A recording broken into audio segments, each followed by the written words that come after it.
Não, é agora o artigo 54B, que fala que, além das informações obrigatórias previstas no artigo 52 do Código de Defesa do Consumidor, que fala da concessão ao crédito, eu acho importante dizer que o parágrafo 4º do artigo 54B ressalta que é vedado, ou seja, é nulo, expressa ou implicitamente na oferta de crédito ao consumidor, publicitário ou não, ocultar por qualquer forma os ônus e riscos da contratação do crédito, dificultar sua compreensão ou estimular o endividamento do consumidor, em especial se idoso. Então, é função do fornecedor, a partir de agora, se nós tivermos a alegria de termos esse projeto aprovado e tornado lei, vai ser uma obrigação dos fornecedores de crédito explicarem o consumidor idoso o que ele está fazendo.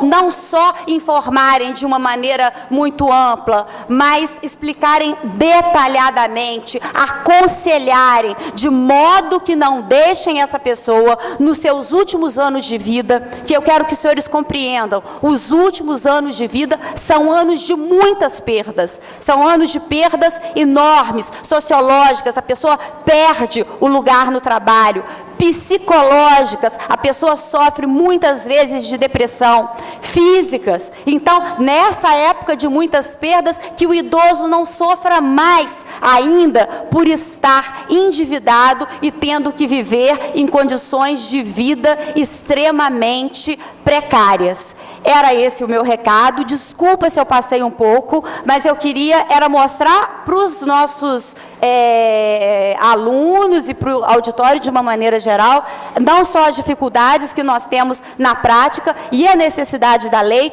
como também a existência de pessoas extremamente vulneráveis, que precisam de um tratamento diferenciado e da necessidade de despertar esse olhar para essas pessoas que têm uma vida muito dura, muito difícil, e faz parte do nosso papel como juristas, como pessoas que têm uma capacidade de pensar maior, pensar na situação delas, porque elas não podem pensar por elas, não podem pensar por elas justamente porque elas têm essa vulnerabilidade intelectual que, graças a Deus, nós não temos. Então, que nós pensemos por elas, para que seja feita justiça social e uma sociedade realmente mais solidária com o interesse daqueles mais fracos. Obrigada, senhores.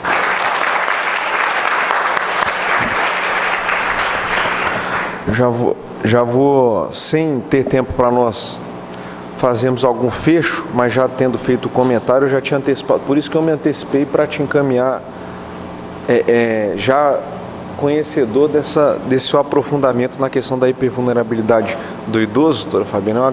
A gente agradece a sua fala, agradeço a de todos, peço humilde perdão a todos pelo avanço no horário. Estamos tomando tempo também de um painel brilhante que vai se desenvolver agora.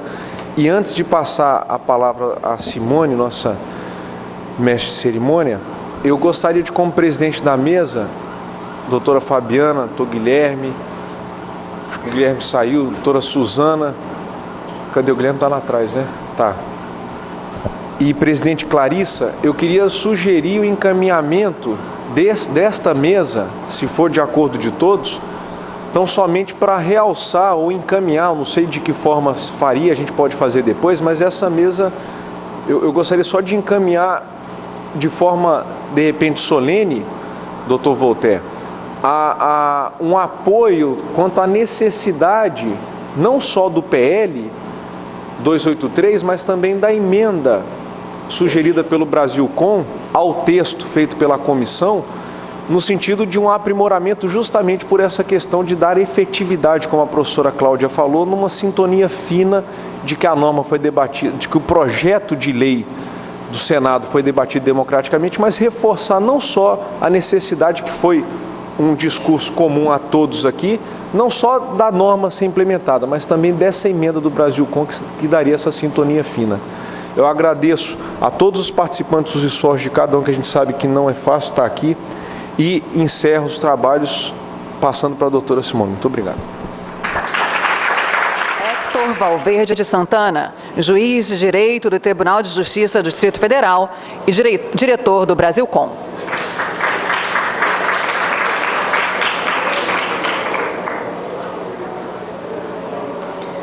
E doutor Leonardo Bessa, promotor de Justiça do Ministério Público do Distrito Federal e integrante da Comissão de Juristas do Senado Federal, responsável pela atualização do CDC.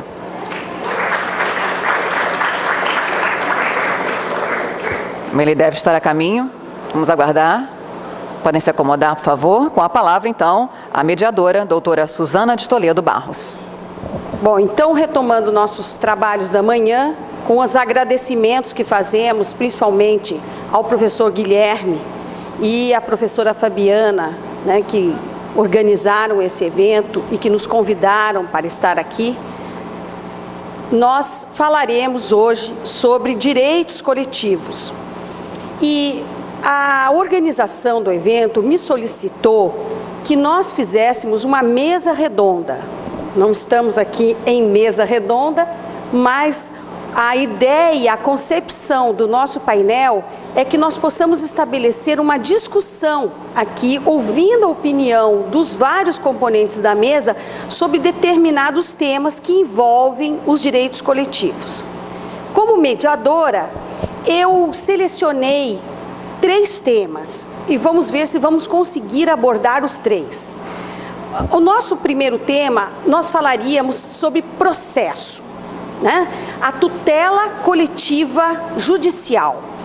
Então, aqui, com essa parte que nós vamos iniciar os nossos trabalhos, nós vamos falar sobre ação coletiva e sobre o sistema de julgamento dos repetitivos, dos recursos especiais repetitivos no STJ. Então, essa seria a nossa primeira parte.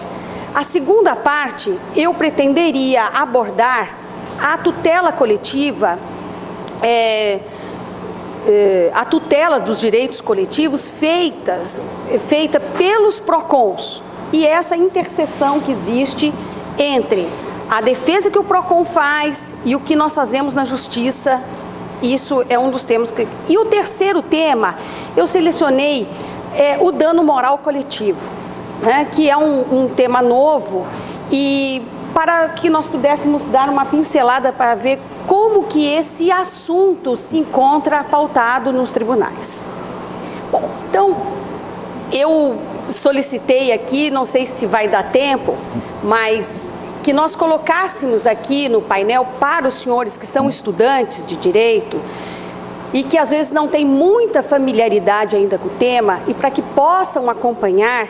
Então, vamos ver se conseguiremos a tempo colocar aqui o dispositivo do Código de Processo Civil que trata dos repetitivos. Mas para contextualizar o assunto bem didaticamente, eu diria o seguinte: nós podemos fazer uma linha do tempo, e nessa linha do tempo da tutela dos direitos coletivos, nós vamos ver que é em 1985, com a Lei da Ação Civil Pública, que nasce, então, essa possibilidade processual de se tutelar direitos coletivamente.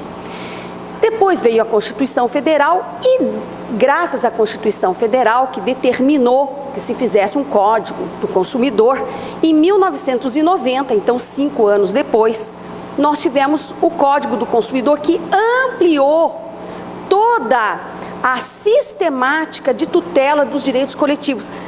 O Código do Consumidor tem uma parte dedicada ao processo coletivo, que não versa apenas sobre a tutela dos direitos do consumidor, mas todos os demais direitos coletivos e difusos. E é no Código do Consumidor que nós vamos, então, encontrar as várias formas, as várias ações que são possíveis, né? Espécies de ações coletivas conforme o tipo de tutela desses direitos coletivos que hão de ser feitos. Então, nós temos a tutela dos direitos difusos, a tutela dos direitos coletivos, estricto sensu, e dos direitos individuais homogêneos, que foi a grande novidade que foi trazida. Justamente porque nessa formulação de tutelar direitos individuais homogêneos na justiça, nós conseguimos buscar reparação do dano individual através de uma sentença genérica. Pois bem, fixadas essas diretrizes, toda a comunidade científica trabalhou muito voltada para implementar essas formas de defesa. Então, de 1990, que é a data do Código, até os nossos dias, nós vimos trabalhando nesse sentido.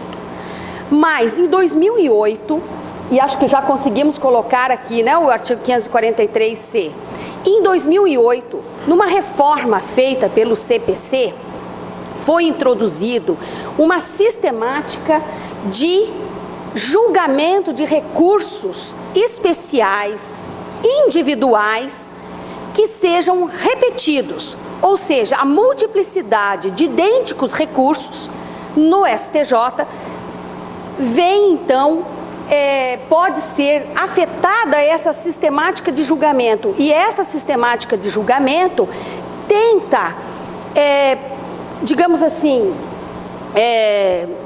introduzir no Brasil um sistema de vinculação aos precedentes judiciais. E é sobre essa temática agora que eu vou abrir as discussões na mesa. E eu vou começar pelo professor Leonardo Roscoe Bessa, nosso promotor de justiça do consumidor no Distrito Federal, professor, mestre e doutor aqui pela Universidade Estadual do Rio de Janeiro, né? E que é também integrante da comissão de reforma do Código do Consumidor. Então, eu vou dirigir já, na abertura dos debates, eu gostaria de saber a opinião, porque o projeto, a alteração via projeto de lei do Código do Consumidor, objetiva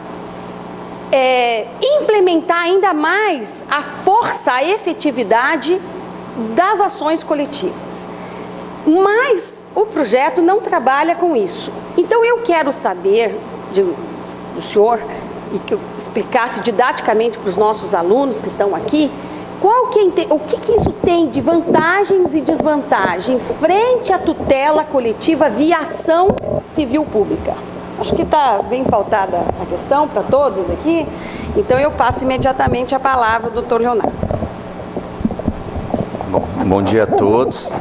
Antes de tudo, eu queria cumprimentar a mesa, Suzana, Heloísa, Hector, Fábio. Falo assim de maneira informal que realmente são amigos, né? Além de pessoas com as quais eu tenho oportunidade de debater questões acadêmicas, né? Cumprimento a todos, cumprimento também o Guilherme e a Fabiana, né? Por esse belíssimo evento. É sempre uma alegria, né, estar aqui no Rio, né? Com sol, com chuva. Primeira vez que eu venho nesse auditório. É um grande prazer, uma satisfação. E prazer meu também, Suzana, estar numa mesa que cuida de processo coletivo. Por quê? Porque sempre me convidam para falar sobre direito material. Até porque, né, meu mestrado, meu doutorado foi em Direito Civil aqui na UERJ, né? As pessoas olham para mim e falam assim, ele entende um pouco de direito do consumidor e bem pouquinho de direito civil, alguns aspectos. E, na verdade, o processo civil coletivo, ele faz parte da minha vida, assim como faz parte da vida do Fábio. Por quê? Porque nós somos promotores, né? O Fábio já é procurador de justiça, eu sou promotor de defesa do consumidor desde 1995. O Código entrou em vigor em 1991.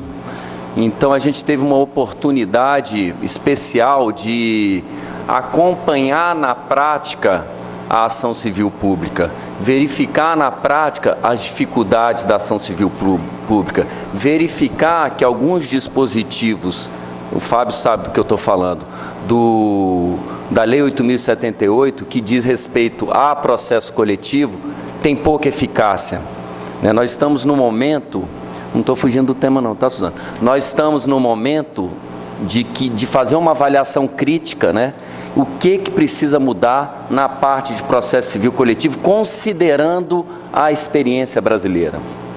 Então eu fico muito feliz, porque eu ia até fazer uma brincadeira com o Walter, viu, Hector? O Walter acha que eu não sei nada de processo civil. Ele me dá aula de condições da ação, ele olha para mim, eu falei, não, eu sei um pouquinho, né? Eu acho que a gente tem que se pautar para aquela máxima do Sócrates, só sei que nada sei. Quanto mais você pergunta sobre um tema, é porque alguma coisa você sabe sobre o tema, né? Mas sempre quanto mais dúvidas, alguma coisa você tem. Eu sei um pouquinho dessa minha experiência. E, Suzana, você devia ter combinado comigo antes, apesar de saber um pouquinho... Antes de falar desse repetitivo, devia ter combinado um pouquinho antes para eu me organizar. Mas, enfim, eu tenho alguma opinião sobre isso. Até porque, assim que entrou em vigor a lei, e eu vou falar dessa experiência, o STJ, de imediato, selecionou um caso para ter repercussão repetitiva, que era o caso que envolvia relações entre instituições financeiras e consumidor.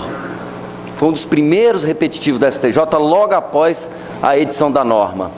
E olha que interessante, esse caso, ele teve basicamente, Voltaire, 6 itens, incluindo um deles é a súmula 381 ou 383, que diz que o juiz não pode reconhecer de ofício cláusula abusiva quando já havia muita divergência em torno disso.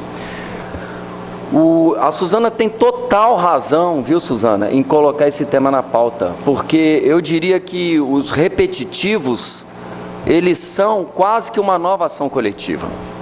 Só que uma ação coletiva, o quê? Ele pega uma questão que está sendo julgada, há vários julgados no mesmo sentido, pega aquele como caso, não sei qual o nome que a norma dá, como paradigma, e diz, suspende todas as outras ações e mais. A decisão aqui vai vincular os tribunais estaduais, os recursos nem vão poder mais subir. Então, dentro do repetitivo, Voltaire, me parece que você tem ação coletiva e não vou chamar de súmula vinculante, né? Mas que a posição do Tribunal Superior vai vincular os tribunais inferiores. Então, Suzana, eu concordo plenamente com você na medida em que a gente tem que dar uma atenção especial ao... Como? Faz orientações, né? Na verdade, quando vá um julgamento de um repetitivo, em outras palavras, os outros recursos especiais não vão mais subir para a STJ. Então, na verdade, é quase que uma vinculação. E o repetitivo, ele, por exemplo, nessa questão do consumidor, ele decidiu questões de comissão de permanência, questões de reconhecimento de ofício, questões vinculadas a bancos de dados de proteção ao crédito, que teoricamente essas discussões praticamente se encerraram. Ou seja, não pode mais o Fábio, ou um promotor lá da defesa do consumidor, pode, mas provavelmente não terá êxito em alguma ação coletiva que vá discutir um tema que já foi objeto de análise de recurso repetitivo. Então, o projeto, a comissão de juristas do Senado realmente não abordou esse tema, talvez não por falta de vontade, mas talvez por uma percepção da limitação. O que acontece? A ação coletiva, ela tem vários limites e dificuldades. Eu ouvi das palavras da professora Ada Pellegrini Grinova, e eu fico com isso em mente, que há uns 3 anos atrás, houve um projeto de melhorar o processo civil coletivo. Esse projeto foi rejeitado na Câmara. E ela disse, a depender do Congresso Nacional, todo processo coletivo civil seria revogado. A lei da ação civil pública seria revogada. A lei 8.078, na parte de ações coletivas, seria revogado. Por quê? Em que pesem as dificuldades inerentes, que eu posso ter oportunidade de falar, da eficácia do processo civil coletivo, me parece que, de algum modo, ele tem funcionado. Para incomodar tanto, vamos dizer assim, alguns parlamentares que representam interesses econômicos, que representam outros grandes e fortes interesses, né, a ponto de se ter tanta atenção de modo a querer revogar a Lei 8.078, a Lei 7347/85. Então, na verdade, a comissão ela fez 3 anteprojetos, Suzana, sobre ações coletivas. Esse que está aí, que é o 282, ele é apenas um deles, partindo o quê? Da limitação, da consciência da limitação que se levar essa questão para o Congresso Nacional, haverá muitas dificuldades. E especificamente em relação ao recurso repetitivo, que no meu modo de ver é uma nova ação coletiva, não houve abordagem porque paralelamente estava tendo a comissão de processo civil. Então, para iniciar o debate, são essas considerações que eu teria a fazer. Então, dando continuidade aqui ainda sobre esse tema, nós vamos ouvir agora o doutor Hector Valverde, que também é professor, doutor, mas não é do Ministério Público, ele é juiz, até substitui já no Tribunal de Justiça lá, tem dado importantes decisões, contribuído muito para o direito do consumidor. E nós vamos voltar a esse ponto, parece que nós estamos começando a encaminhar, inclusive, um tema que nós vamos ter que depois a mesa vai ter que fazer alguma síntese para um documento que nós vamos formular. Então, quer nos parecer que, com a sistemática dos recursos repetitivos, está se criando uma nova forma de tratamento coletivo, né, para o direito do consumidor, ou um tratamento judicial aplicável a todos os idênticos casos. O que nós queremos investigar ainda um pouco mais é se esse caso paradigma, esse caso que é selecionado, não é? Como modelo de controvérsia a ser decidido pelo STJ, que depois vai ter aplicação, pelo menos por parte do STJ, a todos os demais casos idênticos, se nessa sistemática a representação dos consumidores, né, que é permitida através de amicus curiae, se os senhores pegarem o artigo 543, se nós não teremos que dar mais atenção, então, para essa tutela coletiva, através do amicus curiae, porque um caso vai valer para todos, e às vezes esse caso pode chegar lá no STJ sem que a comunidade jurídica esteja pronta para discutir aquele caso, não é? Então, eu queria que doutor Hector agora, e na sequência também já vou passar a palavra para a doutora Heloísa Carpena, representante do Ministério Público, procuradora de Justiça aqui do Rio de Janeiro, também com uma sólida formação acadêmica na área do direito do consumidor, para ouvir. Então, já passo por conta do adiantado da hora. Muito bom dia a todos. Eu gostaria de cumprimentar a doutora Suzana, a doutora Heloísa, doutor Fábio, doutor Leonardo, os integrantes desta mesa, cumprimentar aqui os colegas do Brasilcom, os amigos do Brasilcom, na pessoa da nossa presidente, doutora Clarissa, os alunos e alunas aqui da Universidade Federal do Rio de Janeiro e de demais entidades que também participam deste evento. Bom, o tema do recurso repetitivo, ele foi incluído em nosso ordenamento jurídico em 2008, como nós podemos ver aqui nessa transparência. O recurso repetitivo, ele é o inverso da ação coletiva, a meu ver, porque o recurso repetitivo é o tratamento coletivo já pelo STJ, quando a matéria ainda talvez não foi maturada, examinada em todas as suas dimensões pelo primeiro grau de jurisdição. O procedimento é que o STJ, em face da multiplicidade de demandas, né, daquela mesma demanda espraiada no Brasil inteiro, como nós tivemos um caso das ações revisionais de contratos bancários, o primeiro recurso repetitivo no Brasil foi sobre isso. E ontem a professora Cláudia Lima Marques falou desse recurso que foi julgado pelo STJ. Então, o STJ, ele aponta um recurso, o ministro relator, ele aponta um recurso, identificando casos semelhantes em grande número no STJ e separa e determina a suspensão, em muitos casos, dos outros processos.